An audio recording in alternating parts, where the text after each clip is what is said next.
अकोला जिल्ह्यातल्या मूर्तिजापूर तालुक्यातील गट ग्रामपंचायत गोरेगाव सांजापूर येथील सरपंच यशोदा सरदार या विकास कामासहित इतर महत्त्वाच्या कामांमध्ये हायगाय करीत असल्याबाबत गावातील उपसरपंच तथा 7 सदस्यांनी 16 फेब्रुवारी रोजी तहसीलदार यांच्या दालनामध्ये त्यांच्या विरोधामध्ये अविश्वास प्रस्ताव दाखल केलेला आहे। मूर्तिजापूर तालुक्यातील गट ग्रामपंचायत गोरेगाव सांजापूर येथील सरपंच यशोदा देवानंद सरदार ह्या कोणत्याही ग्रामपंचायत सदस्यांना विश्वासात घेत नाही। सरपंच नेहमीच आपल्या पदाचा दुरुपयोग करतात। सरपंच गावातील कोणत्याही प्रकारची विकास कामे करीत नाहीत, तसेच विकास कामांमध्ये अडथळे आणतात।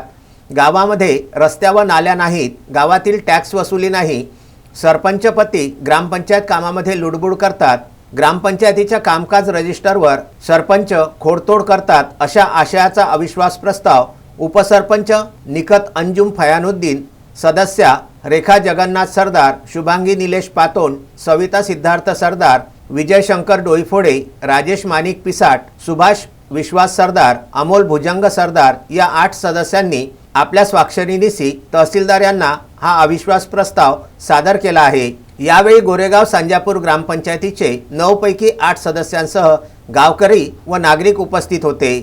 बाळासाहेब गणोरकर, विदर्भ न्यूज, मूर्तिजापूर।